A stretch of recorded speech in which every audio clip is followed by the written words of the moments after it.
మానవుల రక్షణార్థం సిలువపై ప్రాణం పెట్టిన యేసుక్రీస్తు వారి శ్రేష్టమైన నామంలో అందరికీ వందనాలు. ప్రపంచంలో ఎక్కువ మందిని ప్రభావితం చేసిన ప్రభావశీలిగా పేరున్నది ఒక యేసుక్రీస్తు వారికి మాత్రమే.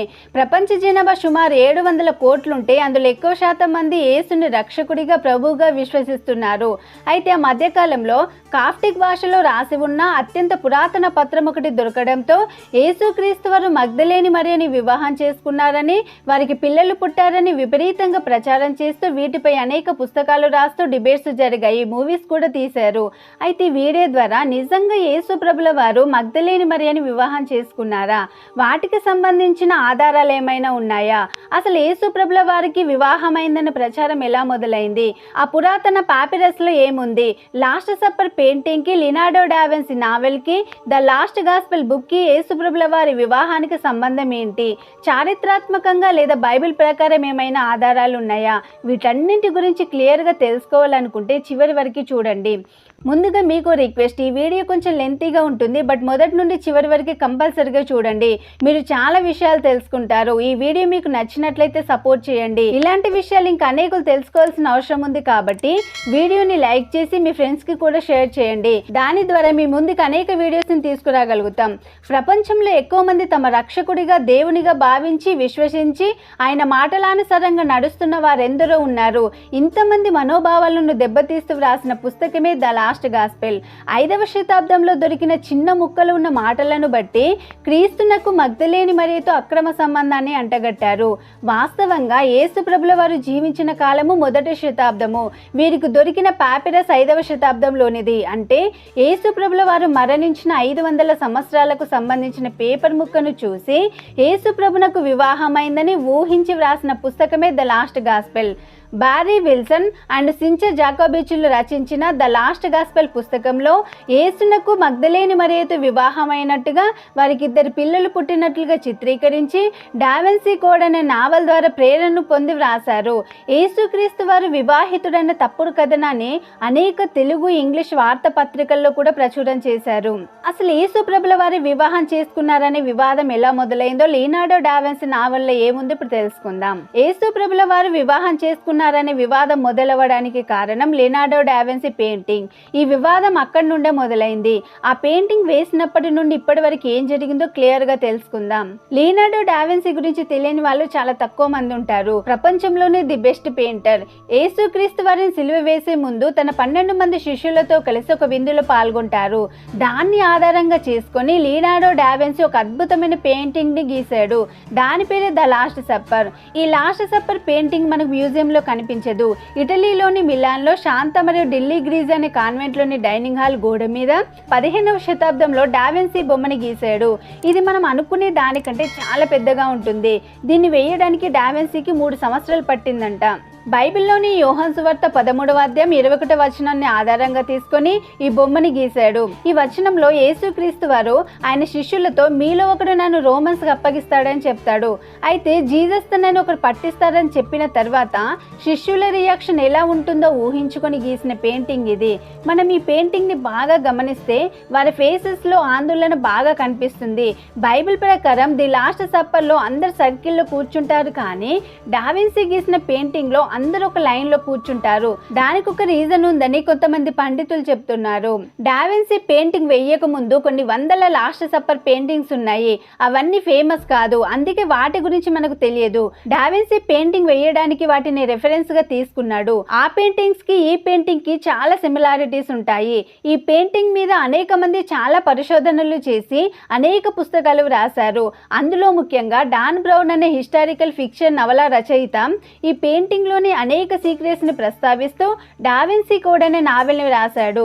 బైబిల్ ప్రకారం యేసుక్రీస్తు వారు 12 మంది శిష్యులతో విందులో పాల్గొన్నప్పుడు జీసస్ కి రైట్ సైడ్ లో కూర్చుంది జాన్ ది అపోస్టిల్. కానీ డావిన్సీ బుక్ రచయిత డాన్ బ్రౌన్ ప్రకారం జీసస్ కి రైట్ సైడ్ లో కూర్చుంది జాన్ కాదు, మగ్దలేని మరియా అనే స్త్రీ. ఇదే విషయాన్ని ప్రస్తావిస్తూ 2003లో డాన్ బ్రౌన్ గారి నవల ద డావిన్సీ కోడ్ విడుదలైంది. తన వాదన రుజువు చేయడానికి తన వద్ద బలమైన కారణాలున్నాయి అంటున్నాడు డాన్ బ్రౌన్ గారు. ద లాస్ట్ సప్పర్ పెయింటింగ్ గురించి సపరేట్ గా వీడియో చేస్తాను. అందులో ఈ డాన్ బ్రౌన్ గారు చెప్పిన కారణాలను తెలుసుకుందాం. లాస్ట్ సప్పర్ పెయింటింగ్ లో ఆ రైట్ సైడ్ ఉన్న వ్యక్తి మెడలో మాత్రం ఒక చిన్న నెక్లెస్ లాంటి అలాంటిది ఉంటుంది, ఇక ఎవరి మెడలో అలాంటిది ఉండదు. ఇతన్ని కొంచెం ఆడమనిషిలో ఉండడానికి గీశాడు. యేసుక్రీస్తు వారి శిష్యులందరిలో జాన్ చాలా చిన్నవాడు.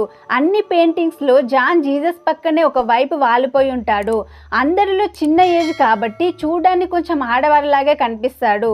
దాంతో జీసస్ పక్కన కూర్చుంది జాన్ కాదు, మగ్దలేని మరియా అని డాన్ బ్రౌన్ అనే రచయిత ద డావిన్సీ కోడ్ అని బుక్ వ్రాసాడు. బైబిల్లో వేశ్యగా పేర్కొనబడిన మేరీ మగ్దలేన్ని యేసు ప్రభుల వారు పెళ్లాడినట్లు ఆ పుస్తకంలో చెప్పబడింది. ద డావిన్సీ కోడ్ విడుదల చేసినప్పుడు ప్రపంచమంతా ఆశ్చర్యపోయింది. కానీ ఇందులో చాలా వాదనలు అవాస్తవాలుగా ఉన్నాయని పరిశోధకులు దీన్ని ఒక జోక్లా కొట్టిపడేశారు. అయితే కొంతకాలం గడిచాక బ్రిటిష్ గ్రంథాలయాల్లోని అరల్లో ఈజిప్షియన్ కాఫ్టిక్ భాషలో రాసి ఉన్న అత్యంత పురాతన పత్రం ఒకటి దొరకడంతో క్రీస్తు మగ్దలేని మరియ గురించిన చర్చ మరోసారి తెరపైకి వచ్చింది. నిజానికి చరిత్రలో యేసుక్రీస్తు జీవితంపై వివాదాలు కొత్తేమీ కాదు. కాఫ్టిక్ భాషలో రాసి ఉన్న పురాతన పత్రమైన gospel of Jesus by papyrus ఫ్రాగ్మెంట్లో ఏముంది, అది అసలు ఎక్కడి నుండి ఎలా బయటకు వచ్చింది, దాని చరిత్ర అంటే ఇప్పుడు తెలుసుకుందాం. 2012 రోమ్ నగరంలో జరిగిన ఒక సమావేశంలో హార్వర్డ్ డివినిటీ స్కూల్లో ప్రొఫెసర్గా పనిచేస్తున్న చరిత్రకారిణి, హార్వర్డ్స్ హోలీ చైర్ ఆఫ్ డివినిటీని అధిరోహించిన మొట్టమొదటి మహిళ అయిన కారెన్ లీ కింగ్ గారు ఒక సంచలన ప్రకటన చేశారు. తన దగ్గర ఉన్న ఒక ప్రాచీన పాపిరస్ ఫ్రాగ్మెంట్ని అందరికి చూపించారు.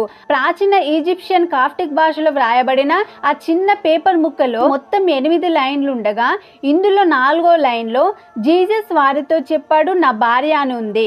5వ వరుసలో ఆమె నా శిష్యురాలిగా ఉండగలదని చెప్పినట్టుగా ఉంది. మరికొన్ని వరుసల తర్వాత నేను ఆమెతో కలిసి నివసిస్తున్నానని ఉంది. దాంతో ఈ పాపిరస్ సంచలనం సృష్టించింది. ఒక ఏటీఎం కార్డు సైజు కంటే కూడా చిన్నగా ఉన్న ఈ ఫ్రాగ్మెంట్కి కారెన్ లీ కింగ్ గారు పెట్టిన పేరు the gospel of Jesus wife. యేసుక్రీస్తు యొక్క భార్య సువార్త అనేది పెద్ద పుస్తకమేమి కాదు. ఇందులో బోలెడు అధ్యాయాలు కానీ బోలెడు వచనాలు కానీ ఏమీ లేవు. ఇది కేవలం ఒక చిన్న టైనీ ఫ్రాగ్మెంట్ మాత్రమే. యేసుక్రీస్తుకి పెళ్ళైందని ఖచ్చితంగా నిరూపించే ప్రాచీన లేఖనాలేమీ కూడా అంతకు ముందు వరకు లభించలేదు. ఈ పత్రంలో ఉన్న వాక్యాలు అసంపూర్తిగా ఉన్నప్పటికీ యేసు ప్రభువు తన భార్య కూడా ఒక శిష్యురాలుగా ఉండుటకు అర్హురాలని మిగతా శిష్యులకు చెప్తున్నట్లుగా ఇందులో వాక్యాలు ఉన్నాయి. మరి ఈ చిన్న ఫ్రాగ్మెంట్ ఆధారంగా యేసు ప్రభుకి పెళ్ళైందని మనం చెప్పొచ్చా? లేదు, చెప్పలేం. యేసు ప్రభుకి పెళ్ళైందని అనడానికి ఈ ఫ్రాగ్మెంట్ ని ఆధారంగా తీసుకోలేమని స్వయంగా కారెన్ లీ కింగ్ గారు కూడా అభిప్రాయపడ్డారు. కారణం, ఇది ప్రత్యక్ష సాక్షులు రాసింది కాదు, యేసు ప్రభు యొక్క శిష్యులు రాసింది కాదు, ప్రత్యక్ష సాక్షుల నుండి వివరాలు సేకరించి రాసింది కూడా కాదు. యేసు ప్రభుల వారు ఈ భూమి మీద జీవించిన తర్వాత కొన్ని వందల సంవత్సరాలకి కాఫ్టిక్ భాషలో ఇది వ్రాయబడింది కాబట్టి దీన్ని ఆధారంగా తీసుకోలేం. అయితే ఈ మనుస్క్రిప్ట్ ని ఆధారంగా చేసుకొని ఆ రోజుల్లో కొంతమంది యేసు ప్రభుకి పెళ్ళైందని నమ్మేవారని మాత్రం చెప్పొచ్చు అనేది కారెన్ లీ కింగ్ గారి అభిప్రాయం. అయితే గాస్పెల్ ఆఫ్ జీసస్ వైఫ్ రాతప్రతి దొరకడంతో యేసుక్రీస్తు బ్రహ్మచారి అవునా కాదనే అంశంపై చర్చ మళ్ళీ ప్రారంభమైంది. ఇప్పటి వరకు జీసస్ కి వివాహమైనట్టుగా నిరూపించాలని ప్రయత్నం జరిగినప్పటికీ వారి దగ్గర ఏం ఎవిడెన్స్ లేకపోవడంతో వాటిని జోక్గా కొట్టిపడేశారు. అయితే ఈ జీసస్ వైఫ్ అనే పాపిరస్ దొరకడంతో ఇదే ఛాన్స్ అని జీసస్ ని మేరీ మగ్దలిన్ భర్తగా చూపిస్తూ ద లాస్ట్ గాస్పల్ అనే బుక్ ని వ్రాసారు. లాస్ట్ గాస్పల్ అనేది జీసస్ ని మేరీ మగ్దలిన్ కి భర్తగా చూపించే మరో ప్రయత్నం. గాస్పల్ ఆఫ్ జీసస్ వైఫ్ రాతప్రతికి ద లాస్ట్ గాస్పల్ పుస్తకానికి సంబంధం ఏంటి, ద లాస్ట్ గాస్పల్ పుస్తకం ఎలా వ్రాయబడిందో ఇప్పుడు చూద్దాం. యేసు ప్రభుల వారికి పెళ్లి జరిగిందని నిరూపించే ప్రయత్నం జరిగిందని ఎందుకంటున్నామో కారణం తెలియాలంటే అసలు లాస్ట్ గాస్పెల్ బుక్ ఎలా రాయబడిందో మీకు తెలియాలి. హిస్టరీ ఆఫ్ జాక్రెస్ రెటోర్ అనే పేరుతో శుద్ధి చేసిన జంతు చర్మం మీద వ్రాయబడ్డ ఒక పాత పుస్తకానికి అనువాదమే the lost gospel. 6th century author pseudo Zacharias Rhetor అనే ఆయన ecclesiastical history of Zacharias Rhetor అనే బుక్ ని వ్రాసారు. హిస్టరీ ఆఫ్ జాక్రెస్ రెటోర్ అనే పాత పుస్తకంలో జోసెఫ్ మరియు అసేనత్ అనే వారి స్టోరీ రాయబడింది. జోసెఫ్ మరియు అసేనత్ కథ చాలా పురాతనమైంది. జోసెఫ్ అనే ఆయనకు పోతీఫర్ కుమార్తె అయిన అసేనత్ అనే మహిళను వివాహం చేశారని, తర్వాత వారికి 2 కుమారులు పుట్టారని ఇందులో రాయబడింది. ఇదే స్టోరీ ఆదికాండం 41-45లో చూస్తే ఫరో యోసేపునకు ఓను యొక్క యాజకుడైన పోతీఫర్ కుమార్తెకు అసేనత్ నిచ్చి పెళ్లి చేసినని బైబిల్లో చూడొచ్చు. 1847లో బ్రిటిష్ మ్యూజియం వారు ఈజిప్షియన్ మొనాస్టరీ నుండి ecclesiastical history of Zacharias రెటోర్ book కొనడంతో ఈ పుస్తకం ఇంగ్లాండ్కి చేరింది. జంతు చర్మం మీద సిరియాంకుల లేదా అరమైక్ భాషలో రాసిన ఆ ప్రతి బ్రిటిష్ గ్రంథాలయంలో 20 ఏళ్ల నుండి ఉంది. చాలా మంది పండితులు దాన్ని చదివాక పెద్దగా పసలేదని వదిలేశారు. కానీ ద లాస్ట్ గాస్పెల్ రచయితలు ప్రొఫెసర్ బారీ విల్సన్, సించ్ జాకోవిచ్ అనే ఇద్దరు నార్త్ అమెరికన్స్ మాత్రం అరమైక్ లిపి నుండి ట్రాన్స్లేషన్ చేసి 6 ఇయర్స్ పరిశోధించి ఈ బుక్ లో రాయబడింది జోసెఫ్ మరియు అతని ఈజిప్షియన్ భార్య గురించి కాదు, ఇది రాయబడింది మేరీ మగ్దలిన్ మరి యేసుక్రీస్తు వారి గురించి రాయబడిందని చెప్పారు. ఆ కాలపు పరిస్థితుల వల్ల ఇలా రహస్య సందేశంగా జీసస్ మరియు మేరీ మగ్దలిన్ పేర్లకు బదులు జోసెఫ్ మరియు అసేనత్ అని పేరు వ్రాయబడిందని, ఆ బుక్ లో రాసిన స్టోరీ జీసస్ స్టోరీ అని జాకోబివిచ్ అండ్ విల్సన్లు చెప్పారు.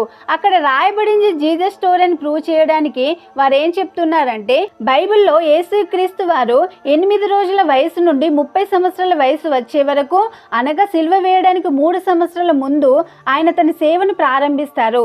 సేవ ప్రారంభించే వరకు ఆయన గురించి బైబిల్లో ఏం రాయబడలేదు. మధ్యలో 12 సంవత్సరాల వయసులో తన తల్లిదండ్రులతో కలిసి పస్కా పండుగను జరుపుకోవడానికి జెరూసలేంకు వెళ్ళాడని మాత్రం తెలుసు. అయితే యేసు సేవ ప్రారంభించే వరకు ఏం చేశాడు? యేసుక్రీస్తు వారి బాల్యం, విద్య, కుటుంబం, స్నేహితుల గురించి మనకు ఎటువంటి సమాచారం లేదు. దాంతో క్రీస్తు శకం 575 సంవత్సరానికి చెందిన గాస్పెల్ ఆఫ్ జీసస్ వైఫ్ రాతప్రతిని ఆధారంగా చేసుకొని జీసస్ సేవ ప్రారంభించే నాటికే ఆయనకు పెళ్ళై పిల్లలున్నారని చెప్పారు. జోసెఫ్ అతని భార్య అసేనత్ పాత్రలు నిజానికి జీసస్ మేరీ మగ్దలేనివేనని, యేసు పునరుత్థానమైన 500 సంవత్సరాల తర్వాత రాయబడ్డ ముక్కను చూసి బారీ విల్సన్ అండ్ సించ్ జాకోబివిచ్ లని ఇద్దరు కల్పించి ద లాస్ట్ గాస్పెల్ అనే పుస్తకంలో వ్రాసారు. జీసస్ పిల్లలిద్దరి పేర్లు వారికి రోమన్ సామ్రాజ్యంలో శక్తివంతమైన రాజకీయ నాయకులతో ఉన్న సంబంధాన్ని తెలియజేస్తాయని కూడా ఆ పుస్తకంలో వ్రాయబడింది. ద లాస్ట్ గాస్పెల్ పుస్తకమును వ్రాసిన బారీ విల్సన్ 1940లో, సించ్ జాకోబిచ్లు 1953లో పుట్టారు. వీరు యేసుక్రీస్తు ఉన్నప్పుడు లేరు. యేసును మగ్దలేని మరియను కూడా చూడని వారు ఊహించి కల్పించి తప్పుడుగా చిత్రీకరించి యేసుక్రీస్తు వివాహితుడని వారి పుస్తకంలో వ్రాసుకొని 2014లో విడుదల చేశారు. అయితే చాలా మంది పండితులు ఈ వాదనలన్నీ కూడా పసలేవని కొట్టిపారేశారు. చూడని వారి సాక్ష్యం చెల్లదన్న విషయం మనకు తెలిస్తే వీరిద్దరు వ్రాసిన తప్పుడు పుస్తకంలోని తప్పుడు మాటలు కూడా అసత్యమని అర్థమవుతుంది. కారెన్ లీ కింగర్ మొదటగా ఈ పాపరస్ ఫ్రాగ్మెంట్ తన సహచరులకు చూపించినప్పుడు కొంతమంది ఆశ్చర్యపోయారు, కొంతమంది నమ్మలేదు. తర్వాత కాలంలో ఈ కథను ఆధారంగా తీసుకొని జీసస్ కి పెళ్ళయిందా లేదనే విషయం మీద చాలా మంది పండితులు ఎవరికి ఇష్టం వచ్చినట్లు వారు వ్యాసాలు, బుక్స్ రాయడం మొదలు పెట్టారు. కొందరు జీసస్ నాస్తికుడిగా మారి మేరీ మగ్దలిని వివాహం చేసుకుని ఫ్రాన్స్ దేశానికి వెళ్ళి కొడుకును కన్నాడని చెప్తే, మరికొందరు కాశ్మీర్కి వచ్చాడని, అక్కడ కాశ్మీర్ స్త్రీని పెళ్లాడి పిల్లల్ని కన్నాడని, ఇంకొందరైతే జీసస్ వంశావళి అతని కూతురి ద్వారా కొనసాగి మేరో వింజయన్ వంశం ద్వారా ఇప్పటికి నిలిచే ఉందని ఇలా వారికి నచ్చినట్టుగా బుక్స్ రాసేసుకున్నారు. అసలు ఇంతకీ ఇది నిజంగా ప్రాచీన పత్రమేనా?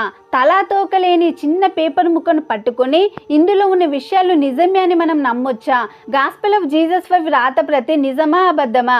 దీని వెనుకున్న నిజాలేంటో తెలుసుకునే ప్రయత్నం చేద్దాం. డివినిటీ ప్రొఫెసర్ కారెన్ లీ కింగ్ పబ్లిష్ చేసిన the gospel of Jesus wife అనే పాపిరస్ గూర్చి ఇది వాస్తవమా లేక బూటకం అని తెలుసుకోవడానికి ఆర్కియాలజిస్టులు, విలేకరులు వారి ఇన్వెస్టిగేషన్ మొదలు పెట్టారు. జీసస్ వైఫ్ పాపిరస్ పబ్లిష్ చేయడానికి కొన్ని వారాల ముందు కారెన్ లీ కింగ్ గారు కొంతమంది వార్తాపత్రికల ప్రతినిధులతో సమావేశమై ఈ ఫ్రాగ్మెంట్ గురించిన విషయాలను వారికి వివరించారు. వారిలో ఏరియల్ సబర్ అనే జర్నలిస్ట్ ఒకరు. ఈ మొత్తం వ్యవహారాన్ని కవర్ చేయడానికి స్మిథోనియన్ మ్యాగజైన్ వారు ఏరియల్ సబర్ని నియమించారు. స్మిథోనియన్ సంస్థ అనేది ఏదో చిన్న సంస్థ కాదు. ప్రపంచంలోనే అతిపెద్ద museum, educational and research complex ఉన్నాయి. గాస్పెల్ ఆఫ్ జీసస్ వైఫ్ అనే ఫ్రాగ్మెంట్ బూటకమని చివరికి కారెన్ లీ కింగ్ గారు కూడా ఒప్పుకోవడానికి కారణం ఏరియల్ సబర్ గారు చేసిన పరిశోధాత్మక జర్నలిజం. 2014 నుండి 2016 వరకు పరిశోధన చేసి 2016లో ఏరియల్ సబర్ గారు అందరినీ ఆశ్చర్యపరిచే నిజాలను బయటపెట్టారు. ఆయన పరిశోధన మొత్తం ఆన్లైన్లో, న్యూస్ పేపర్లో కూడా పబ్లిష్ చేశారు. 2014లో హార్వర్డ్ థియోలాజికల్ రివ్యూ వాళ్ళు దీనిని పీర్ రివ్యూర్కి పంపించారు. ఈ ఫ్రాగ్మెంట్లో ఉన్న వాక్యాలలో వ్యాకరణానికి సంబంధించిన తప్పులున్నాయని, చేతి వ్రాతలు కూడా తేడాలున్నాయని వారు గుర్తించారు. ఇది నిజమైన పత్రం అయ్యుంటే గనక వ్యాకరణ దోషాలు ఎందుకు ఉంటాయి అనేది ఒక ప్రశ్న. ఇందులోని వాక్యాలు గాస్పెల్ ఆఫ్ థామస్ అనే మరొక కాప్టిక్ నోస్టిక్ టెక్స్ట్ నుండి తీసుకుని కాపీ పేస్ట్ చేసినట్లున్నాయని మరికొంతమంది గుర్తించారు. కీలకమైన విషయం ఏంటంటే 2002 లో గాస్పెల్ ఆఫ్ థామస్ ని ఇంటర్నెట్ లో అందుబాటులో ఉంచారు. అయితే దాని ఆన్లైన్ ఎడిషన్ లో ఒక అచ్చు తప్పు ఉంది. టైపోగ్రాఫికల్ ఎర్రర్ అంటే టైపింగ్ లో పొరపాటు వలన ఒక చోట తప్పుగా ముద్రణ అయింది. ఆశ్చర్యకరంగా అదే అచ్చు తప్పు gospel of Jesus wife fragment లో కూడా ఉంది. అంటే ఇంటర్నెట్ లో అందుబాటులో ఉన్న గాస్పెల్ ఆఫ్ థామస్ లోని ఒక వాక్య భాగాన్ని తీసుకొని అందులో అచ్చు తప్పు ఉందనే విషయం తెలియక అదే వాక్యాన్ని వాడుకొని ఎవరో కావాలని ఫ్రాగ్మెంట్ ని తయారు చేశారనే వాదనకి ఇది బలాన్ని ఇస్తుంది. కొంతకాలానికి ఫ్రాగ్మెంట్ కి సంబంధించిన కార్బన్ డేటింగ్ పరిశోధనలు, మల్టీస్పెక్చరల్ ఇమేజింగ్ ఇంకా అనేక ఇతర పరీక్షల ఫలితాలను హార్వర్డ్ వారు విడుదల చేశారు. ఈ పరీక్షల్లో తేలింది ఏంటంటే ఈ ఫ్రాగ్మెంట్ సుమారు క్రీస్తు శకం 8వ శతాబ్దానికి చెందిందని, ఇంకా ఇందులో వాడిన సిరా కూడా పురాతనమైనదే. అయితే వీటిని ఆధారంగా చేసుకొని ఈ ఫ్రాగ్మెంట్ అసలైనదని చెప్పడానికి వీల్లేదు. ప్రాచీన కాలానికి సంబంధించిన ఖాళీ పేపర్ షీట్ ని సంపాదించడం పెద్ద కష్టమేమి కాదు. ఈబై లాంటి సంస్థలు వీటిని తరచూ వేలం వేస్తూ ఉంటారు. ప్రాచీన కాలంలో సిరా యొక్క తయారీ విధానం గురించి తెలిసిన వాళ్ళకి అది తయారు చేయడం కూడా పెద్ద కష్టమేమి కాదు. వీటిని ఉపయోగించి కాప్టిక్ భాషలో ప్రావీణ్యం ఉన్న వాళ్ళు ఎవరైనా నకిలీ పత్రాన్ని సృష్టించే అవకాశం ఉంది.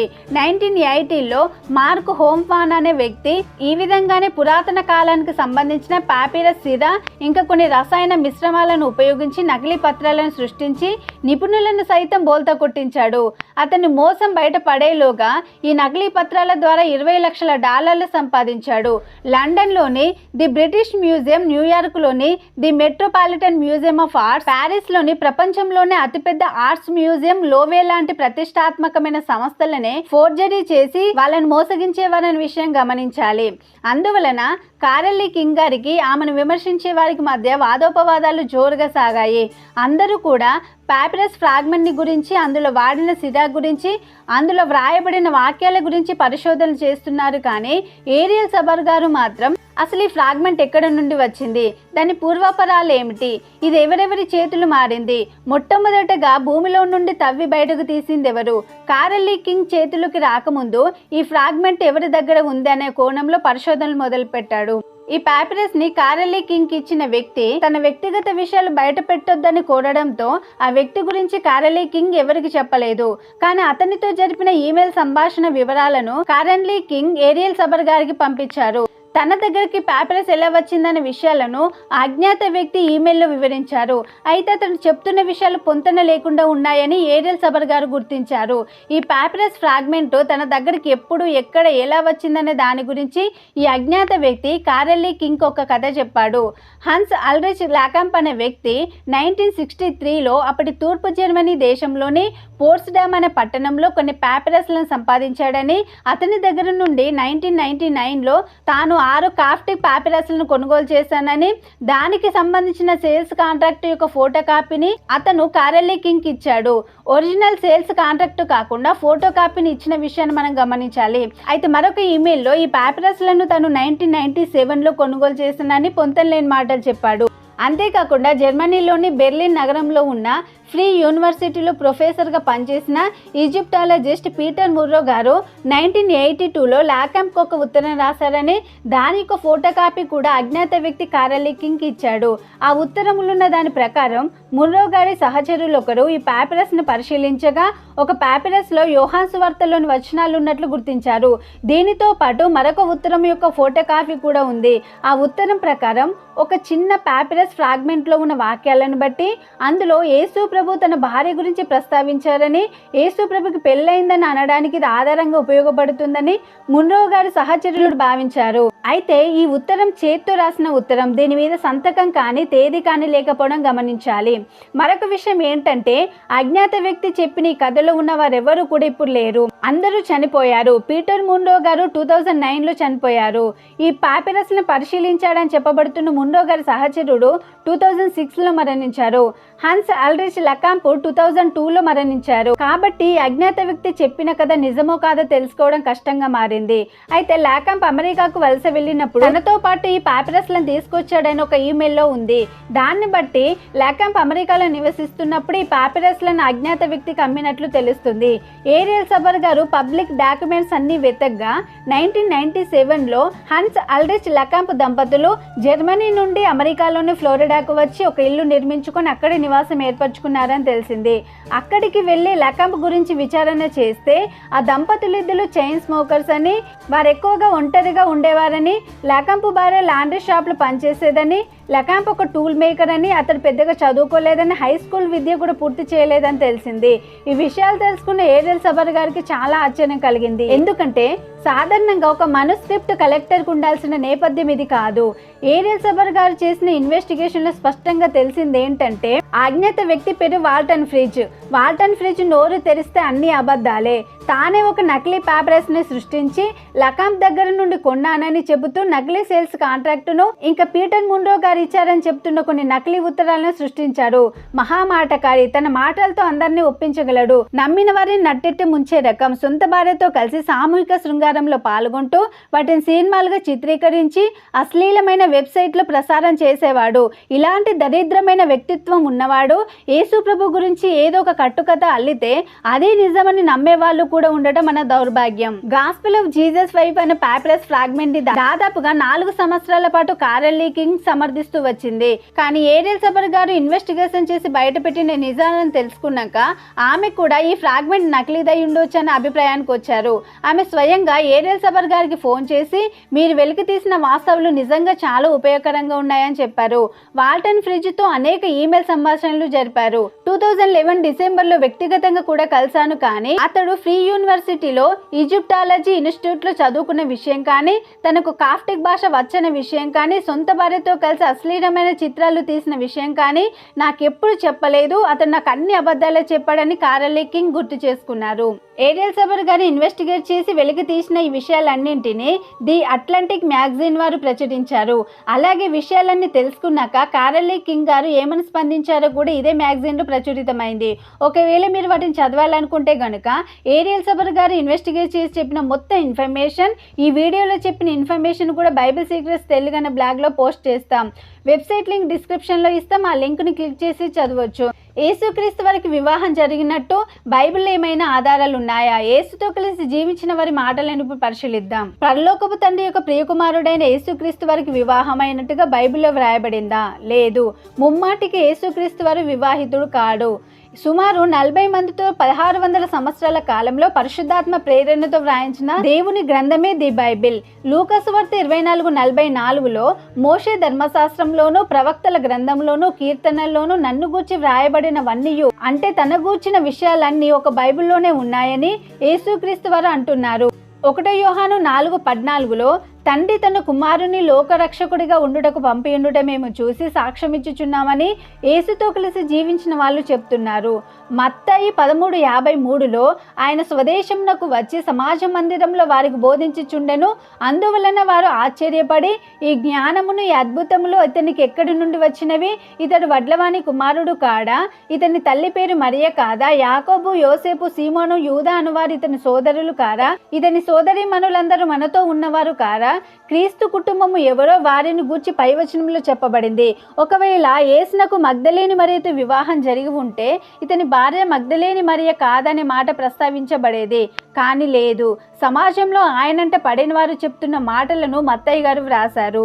మగ్దలేని మరియ ఎవరు? యేసుతో ఆమెకు ఎటువంటి సంబంధం ఉందనే ప్రశ్నకు బైబిల్ ఏం చెప్తుందో తన గురించి కొన్ని మాటలు చూద్దాం. మగ్దలేని మరియ అనగానే యేసుతో పాటు ఉన్న స్త్రీలలో భక్తి కలిగిన స్త్రీగా క్రైస్తవ సమాజానికి తెలుసు. కానీ మిగిలిన లోకపు వారికి మగ్దలేని మరియ అనగానే యేసుకు భార్య అని మాట్లాడుకోవడం విచారకరం. లూకా సువార్త 8:1 నుండి చూస్తే యేసు పరిచర్యలో మగ్దలేని మరియ కొనసాగినట్టుగా కనిపిస్తుంది. 7 దయ్యములు వదిలిపోయిన మగ్దలేని అనబడిన మరియయు అని ప్రస్తావించబడింది. యేసును తెలుసుకున్నప్పుడు 7 దయ్యములు పట్టినట్టుగా మనకు తెలుస్తుంది. యేసు ద్వారా తన బ్రతుకును, దయ్యముల బారి నుండి బయటకు వచ్చి జీవితంను మార్చుకుంది. అప్పటి నుండి యేసును వెంబడించింది. యోహాను సువార్త 19:27లో చూస్తే ఆయన తల్లియు, ఆయన తల్లి సహోదరియు, క్లోప భార్య అయిన మరియయు, మగ్దలేని మరియయు యేసు సిలువ యొద్ద నిల్చుండిరి. యేసు తన తల్లియు తాను ప్రేమించిన శిష్యుడును దగ్గర నిల్చుండుట చూచి, అమ్మ ఇదిగో నీ కుమారుడు అని తన తల్లితో చెప్పాను. తర్వాత శిష్యుడిని చూచి, ఇదిగో నీ తల్లి అని చెప్పాను. ఒకవేళ యేసు మగ్దలేని మరియను వివాహం చేసుకొని ఉంటే, ఇదిగో నా భార్యను జాగ్రత్తగా చూసుకోండి అని యేసు వరకు చెప్పేవాడు కదా. మగ్దలేని మరియను తన భార్యగా యేసుక్రీస్తు వారు ఎక్కడ చెప్పలేదు. యేసుక్రీస్తు వారి పరిచర్యలో ఒక స్త్రీగా ఉంది. యోహాను 20:16లో ఆమె ఆయన వైపు తిరిగి హెబ్రీ భాషలో రబ్బూని అంటే బోధకుడు అని పలికెను. ఒకవేళ యేసుతో వివాహం అయి ఉంటే రబ్బూని అనే మాట కాక భర్త అనేది, కానీ అలా చెప్పలేదు. ఒకవేళ యేసు ఆమెను వివాహం చేసుకుని ఉంటే బైబిల్లో ఆమె పేరు క్రీస్తుకు భార్య అయిన మరియా అని ఉంటుంది, కానీ మగ్దలేని మరియా అని చెప్పబడదు. బైబిల్ అంతటిలో మనం పరిశీలిస్తే యేసు ఒక్కడిగానే ఉన్నాడని లేఖనాలు చెప్తున్నాయి. యేసుక్రీస్తు వారికి భార్య ఉందని న్యూ టెస్ట్మెంట్లో ఎక్కడా లేదు. కనుక యేసు వివాహితుడు కాదు. కల్పిత పుస్తకంను రచించిన వారి మాటలు అబద్ధమే. ఇలా చెప్పుకుంటూ పోతే ఎన్నో వందల వచనాలు యేసుక్రీస్తు వారికి వివాహం కానట్టుగా ఒక పరిశుద్ధుడిగా కనబడుతుంది. దానికి సంబంధించి చారిత్రాత్మకంగా లేదా బైబిల్ ప్రకారంగా ఎటువంటి ఆధారాలు లేవు.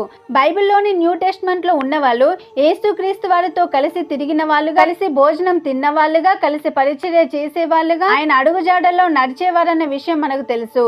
వీళ్ళు వ్రాసిన మాటల్లో బైబిల్లో ఉంటాయి. అనగా వాళ్ళు కళ్ళతో చూసిన దృశ్యాలను, వినిన మాటలను బైబిల్లో వ్రాసారు. అయితే యేసుక్రీస్తు వారు పునరుత్థానమైన 500 సంవత్సరాల తర్వాత దొరికిన ముక్కను చూసి మాటలను వీరు ఊహించి కల్పించి ద లాస్ట్ గాస్పెల్ అనే పుస్తకాన్ని వ్రాసారు.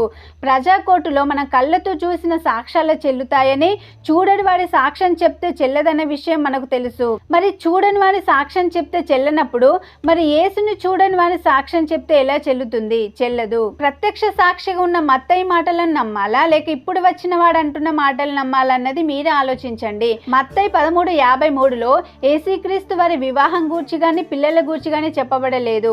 అనగా బైబిల్లో యేసుతో జీవించిన ఏ ఒక్కరు కూడా భార్య పిల్లల ప్రస్తావన చెప్పలేదు, వ్రాయబడలేదు.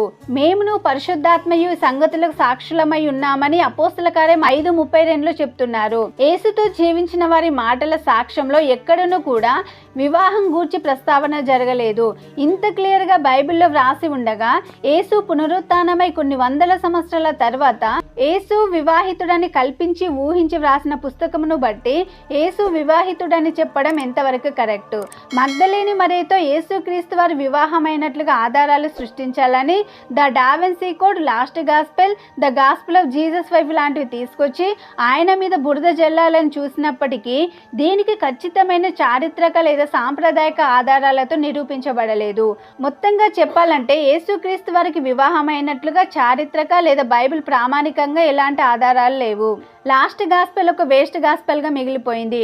ఒకవేళ క్రీస్తు అవమానపరచబడుతున్నాడంటే కారణం మనమే. ఎందుకంటే ఈ విషయాలన్నీ మనకే తెలియదు. అన్యులకు ఎలా చెప్తాం? ఎవరో ఇలాంటి పుకార్లు పుట్టియగానే వాటిని నమ్ముతాం. అవి నిజం కాదని తెలుసుకునే ప్రయత్నం కూడా చెయ్యం. దేవుని గురించి ఇంకా తెలుసుకొని క్రీస్తుని గురించి తప్పుడుగా ఎవడు మాట్లాడతాడో వారికి ఆన్సర్ చేసే వాళ్ళుగా మనం ఉండాలి. దేవుడు లేడనేవాడు, బైబిల్ తప్పని మాట్లాడుతున్నవాడు, యేసుక్రీస్తు ఇండియాకు వచ్చాడనేవాడు, యేసుక్రీస్తుకు మగ్దలేని మరియకు అక్రమ సంబంధాన్ని అంటగడుతున్న వీళ్ళంతా మూర్ఖులు. యేసుక్రీస్తు ముందు యేసుక్రీస్తు వెనుక ఎందరో చక్రవర్తులు, మేధావులు పుట్టినా ఏ ఒక్కడిని శకపురుషుడని అనక కేవలం ఒక యేసుక్రీస్తు వారు మాత్రమే శకపురుషుడిగా, యుగ పురుషుడిగా పిలువబడ్డాడు. కనుక ఇలాంటి తప్పుడు వార్తలు ఎన్ని వచ్చినా చెల్లని నోటి కాగితాలని పక్కన తీసి పారేయండి. రేపెవరైనా ఇలాంటి వార్తలు తీసుకొచ్చి మీ యేసుకు పెళ్ళయింది కదా అని అంటే వారికి ఆన్సర్ చేసేవారుగా మీరు ఉండాలి. ఇలాంటి మాటలకి మీరు బలహీన పడకండి. బలహీన పడే వారికి వీడియోని షేర్ చేసి బలపరచండి. మా ఛానల్ సబ్స్క్రైబ్ చేసుకోకుండా సబ్స్క్రైబ్ చేసుకోండి. దేవుడు మిమ్మల్ని దీవించును గాక. ఆమేన్.